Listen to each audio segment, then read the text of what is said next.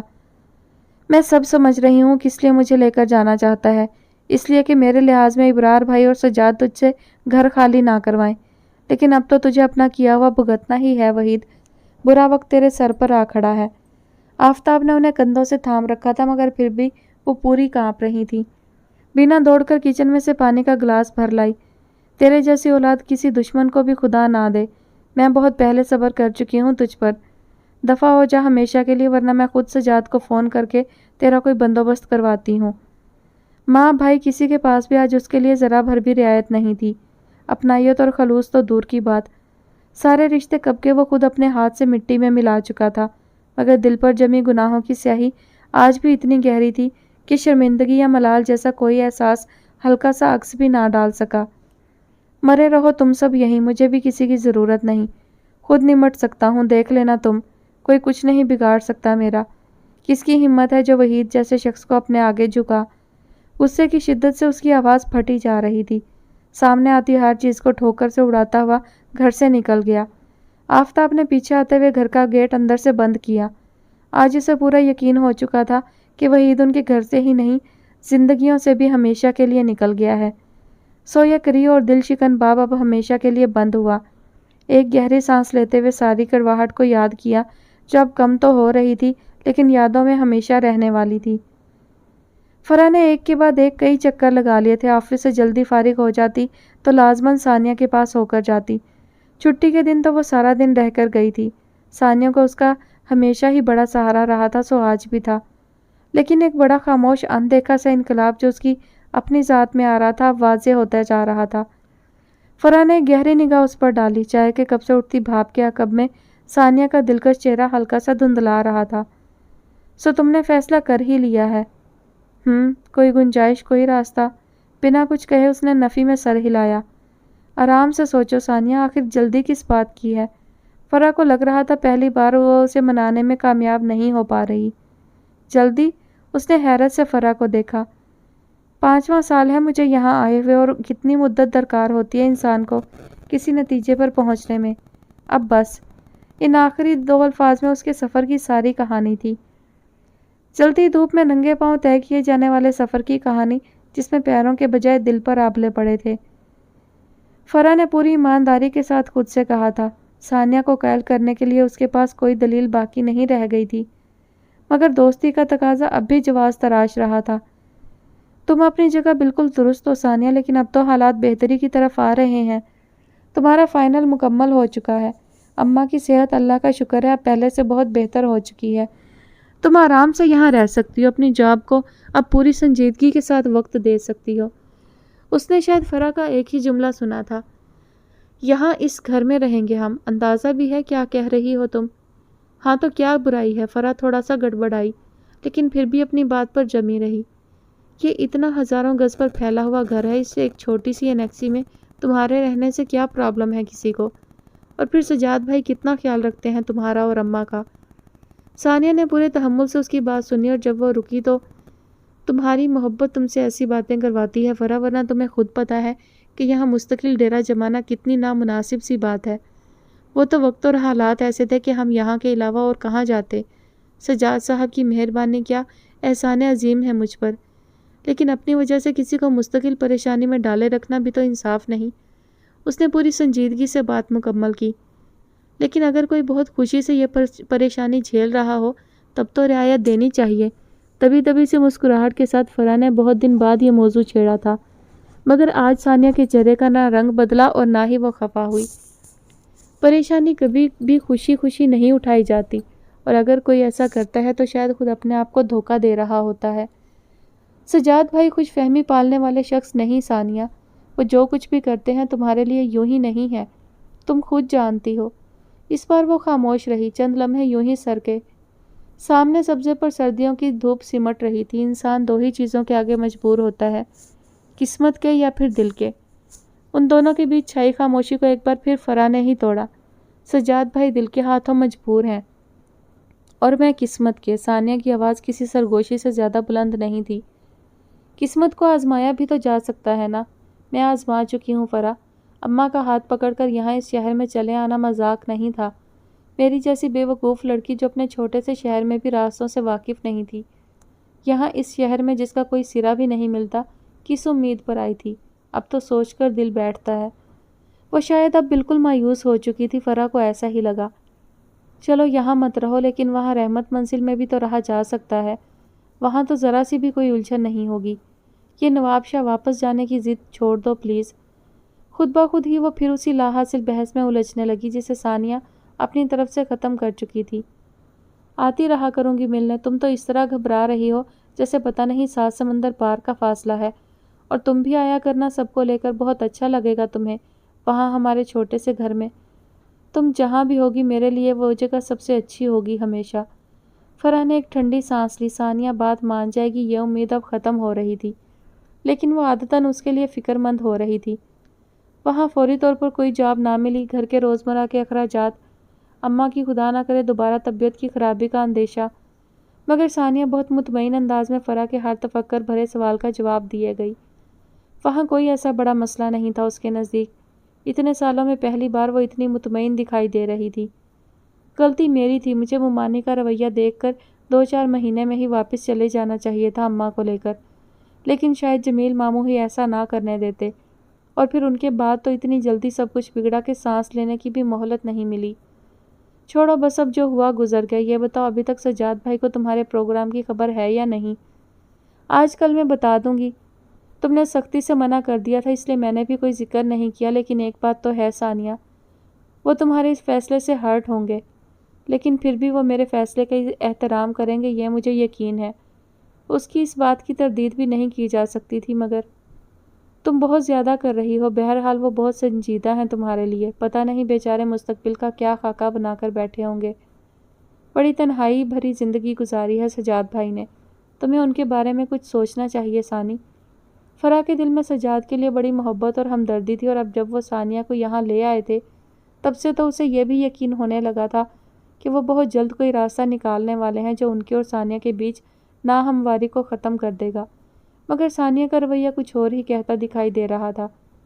سجاد صاحب بہت اچھے انسان ہیں اور انہیں زندگی گزارنی آتی ہے، وہ دوسروں کے ساتھ اتنا اچھا کرتے ہیں تو اللہ ان کے ساتھ اچھا کیوں نہیں کرے گا فرا؟ تم ان کی فکر مت کرو۔ نازی، عمر وغیرہ کیسے ہیں؟ جانے سے پہلے ان لوگوں سے ملنے ایک بار ضرور آؤں گی۔ ٹھیک ہے، سب یہاں آنے کو کہہ بھی رہی تھی نانی، لیکن میں نے ہی منع کر دیا۔ اب وہاں تمہاری دعوت کا پروگرام بن رہا ہے آج کل، یہاں تو اچھا ہی کیا تم نے لانے سے منع کر دیا۔ بلقیس بھابھی بیچاری ویسے ہی ہماری وجہ سے ٹینشن میں ہے، مہمانوں کو آتا دیکھیں گی تو معلوم نہیں کیا گزرے گی ان پر۔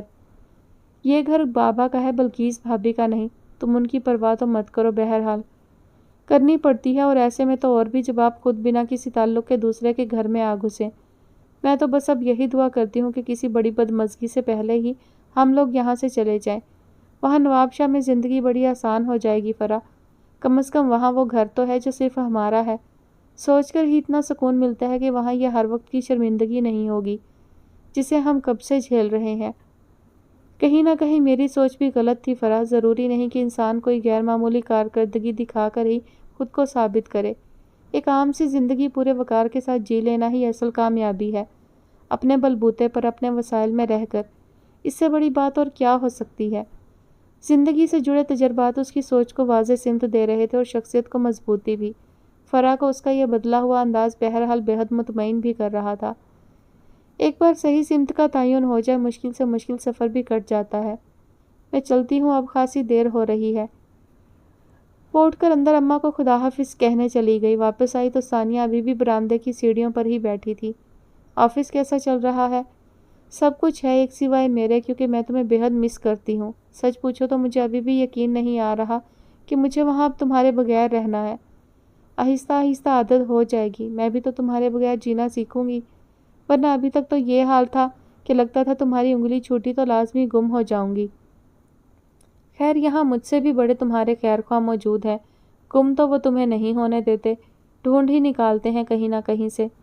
خدا کے لیے فرح، اب اس موضوع کو بند بھی کر دو، گھوم پھر کر یہی ایک بات جس کا نہ کوئی سر نہ پیر۔ خیر بات تو ہے، اور وہ بھی اتنی۔ وقت کے ساتھ ساتھ بہت کچھ ختم ہو جاتا ہے، یہ بات بھی ختم ہو جائے گی۔ فرح نے غور سے اس کی طرف دیکھا، اس کا چہرہ بے تاثر تھا، اندر کی ٹوٹ پھوٹ کو وہ اب ظاہری طور پر ظاہر کرنا چھوڑ چکی تھی۔ ان دنوں فرح جتنی بار بھی اس سے ملنے آئی، اسے وہ ہمیشہ پہلے سے مختلف اور زیادہ مضبوط ہوتی محسوس ہوئی۔ وقت بڑا استاد ہے۔ فرح کے جانے کے بعد وہ واپس چلتی ہوئی انیکسی کے برآمدے تک آئی۔ سامنے اماں اپنی تسبیح شروع کر چکی تھی۔ گھر سے الگ تھلگ یہ پرسکون سا گوشہ واقعی اس قابل تھا کہ زندگی خاموشی سے بسر کی جا سکتی تھی۔ فرح کی بات یاد کر کے وہ ہلکے سے مسکرائی۔ اس کے سامنے جان بوجھ کر نہیں کہا تھا، پر در حقیقت یہ جگہ بے حد پسندیدہ بن چکی تھی۔ شاید اس لیے بھی کہ زندگی میں بہت عرصے بعد یہی ایک مقام ملا تھا جہاں سکون کا دور دورہ تھا۔ شاید وہ بہت عرصے اس جگہ کو یاد کرتی رہے گی۔ گود میں رکھے ہاتھوں پر نگاہ جمائے وہ سوچے گئی، تبھی کوئی بے آواز قدموں سے چلتا ہوا اس کے قریب آ کھڑا ہوا۔ آپ؟ وہ سجاد کو دیکھ کر ہلکے سے مسکرائی۔ کیا سوچا جا رہا تھا اتنی فرصت سے، اور وہ بھی یہاں اتنی ٹھنڈ میں بیٹھ کر؟ کچھ نہیں، عام ہی صحیح، شیئر کرو گی تو خوشی ہوگی۔ بیٹھ سکتا ہوں؟ آپ کا گھر ہے، مجھ سے کیوں پوچھ رہے ہیں؟ یہ گھر تمہارا بھی ہے ثانیہ، میں پہلے بھی کہہ چکا ہوں، اور اس پورشن کی تو تم ہی مالک ہو، جس کو چاہے آنے دو، جس کو چاہے نہیں۔ تھوڑا سا ہٹ کر وہ وہیں سیڑھیوں پر بیٹھتے ہوئے کہہ رہے تھے۔ ثانیہ کو تھوڑا عجیب سا لگا۔ اندر چلیے نا، یہاں تو میں بس ایسے ہی۔ نہیں یہیں ٹھیک ہے، مجھے بھی تو پتہ چلا کہ تمہیں یہاں بیٹھنا کیوں اچھا لگتا ہے، تاکہ میں بھی خوشی خوشی ساتھ دے سکوں۔ وہ شاید یوں ہی روانی میں کہہ رہے تھے، مگر ثانیہ کچھ چپ سی ہو گئی۔ کیا وہ واقعی اس بے حد اچھے انسان کو ایک نہ ختم ہونے والی تکلیف دینے کا سبب بننے والی ہے؟ سچ بتاؤں، مجھے تو کبھی اندازہ نہیں ہوا تھا کہ یہ حصہ اتنا دلکش اور پرسکون ہے۔ بہت ہی کم آتا تھا میں اس طرف، بس اگر کوئی مہمان ٹھہرا ہوا ہو تو۔ مخصوص سادہ سے انداز میں وہ اسی طرح دل میں آئی باتیں کیے گئے۔ اب ہم اسے کچھ خاص توجہ دیں گے، اماں کی طبیعت ٹھیک ہو جائے تو یہاں کا کچھ فرنیچر وغیرہ چینج کیا جائے، کیا خیال ہے تمہارا؟ وہ بات کرتے کرتے رک کر اس سے پوچھنے لگے تو ثانیہ پہلے سے زیادہ گڑبڑائی۔ آپ کی مرضی ہے۔ کیوں؟ تمہاری کیوں نہیں؟ یہ گھر ڈیکوریشن تو خواتین کا شعبہ ہے، تم زیادہ اچھا مشورہ دے سکتی ہو۔ شاید اسے اس وقت بتا ہی دینا چاہیے کہ وہ اب محض چند دنوں کی مہمان ہے۔ اپنی ساری ہمت جمع کرتے ہوئے ثانیہ نے سوچا، امی کو ہمارا گھر سجانے کا بہت شوق تھا، ایک ایک چیز پر نگاہ رہتی تھی۔ وقار بھائی کو ناخوش دیکھنا بھی ان کی تکلیف کو بڑھاوا دیتا رہا۔ سب کچھ ہونے کے باوجود اپنی اولاد کو خوش دیکھنا ان کی حسرت۔ آج پہلی بار سجاد نے اپنی والدہ کا ذکر اتنی تفصیل کے ساتھ کیا تھا۔ بات کہیں سے کہیں نکلتی جا رہی تھی۔ اس بیچ میں جب بھی اپنے جانے کے بارے میں کہنا چاہا، کامیاب نہ ہو پائی۔ آج سجاد کے پاس اس سے کرنے کے لیے بہت ساری باتیں تھیں۔ فرحت آپا، وقار بھائی دونوں ہی برادری کے فرسودہ سسٹم کی نظر ہو گئے۔ محض مصلحت کے تحت کیے گئے رشتے جن میں دل کی خوشی کا شائبہ بھی نہیں۔ اور اب فیضی کو دیکھو، آپ اس کے لیے کچھ کرتے کیوں نہیں؟ وہ فرح کی زبانی فیضی کی ہر پرانی اور تازہ خبر سن چکی تھی، اور سجاد سمیت پورے خاندان کی بے حسی پر حیران تھی۔ جو خاندان ایک ذرا سی بات پر اپنے بیٹے کو اس طرح دھکے کھانے کے لیے چھوڑ دے، اس کی سخت دلی کی اور دوسری کیا مثال ہوگی؟ ایک سے زائد بار اس نے فرح کے سامنے یہ بات کہی تھی۔ مجھے احساس ہے کہ میں اس کے لیے کچھ نہ کر سکا۔ اصل میں شروع میں تو اتنے پرابلم نہیں تھے، وہ میرے ساتھ مستقل کانٹیکٹ میں رہتا تھا، پیسوں کی اسے کوئی کمی نہیں ہونے دی تھی میں نے۔ سال ڈیڑھ سال تو آرام سے گزر گیا، مگر پھر بابا کو علم ہوا تو مت پوچھو کیا ہوا۔